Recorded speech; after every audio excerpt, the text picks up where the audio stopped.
রাষ্ট্র সকল শ্রেণী পেশার মানুষের কাছে পাশাপাশি দাঁড়াবে। শিশুদের জন্য যেমন চিন্তা করছে, তেমন এই যে নারীদের জন্য বললাম কার্ডের কথা, আপনি দেখেন কৃষকদের দুইটা কাজ করেছে। এই সরকার রাষ্ট্র পরিচালনার দায়িত্ব আসার পরে যে সমস্ত গ্রামে কৃষকদের 10,000 টাকা কৃষি ঋণ ছিল, সেই কৃষি ঋণ সুদ সহ মৌকুব করে দিয়েছিল। আপনারা জানেন কি? আমি জানি না, আপনারা দিয়েছিল। এরপরে আপনি আসেন, এখন যে কৃষক কার্ড দেওয়া হচ্ছে, এই কৃষক কার্ড প্রত্যেক কৃষক পাচ্ছেন।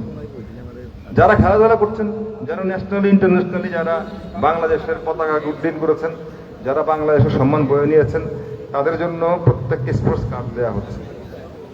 আপনি দেখবেন আমাদের এখানে অনেক আলেম ওলামা ইমাম মুয়াজ্জিন আছেন, অন্যান্য ধর্মের ধর্মগুরু আছেন। এই প্রত্যেকের জন্য একটা মাসিক সম্মানী দেওয়া হচ্ছে প্রতি মাসে। এটা কেন দেওয়া হচ্ছে? এটা দেওয়া হচ্ছে যে রাষ্ট্র প্রত্যেকটা নাগরিকের দায়িত্ব নেবে। এখন এটা তো একদিনে সম্ভব না, 6 মাসে সম্ভব না। তাহলে আপনারা যারা বিএনপি করেন, বিএনপি সমর্থন করেন, কিংবা আপনাদের দায়িত্ব হচ্ছে যারা বিএনপি করে না, আপনাদেরকে দেখে তারা যেন বিএনপি করে। যেটাই হচ্ছে বিএনপি, যারা মানুষকে মর্যাদা দিতে পারে, যারা মানুষকে সম্মান দেয়, তারা হচ্ছে বিএনপি।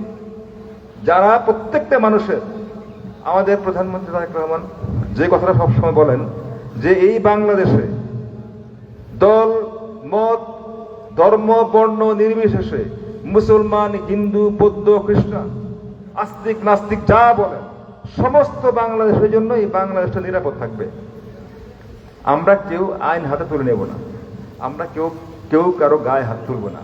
এই যে মানুষকে মর্যাদা দেওয়া, এটা হচ্ছে সবচেয়ে বড় জায়গা।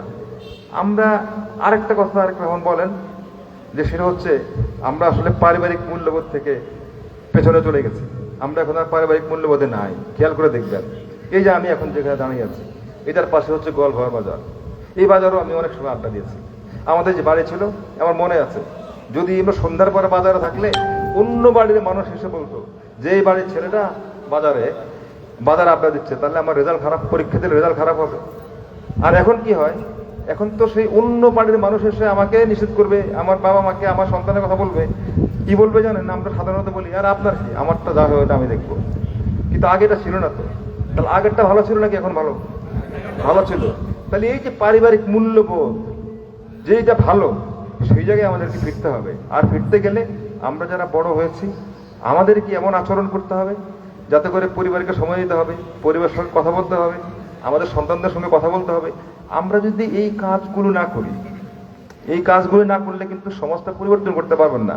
আর নয় কি হবে? আমরা 17 বছরের প্যাসেজ দেখেছি, এখন আরেকজন ক্ষমতায় আসছে, সেই আবার সবকিছু তার পক্ষে। আমরা কি এমন রাষ্ট্র চাই? আমরা এটা চাই না।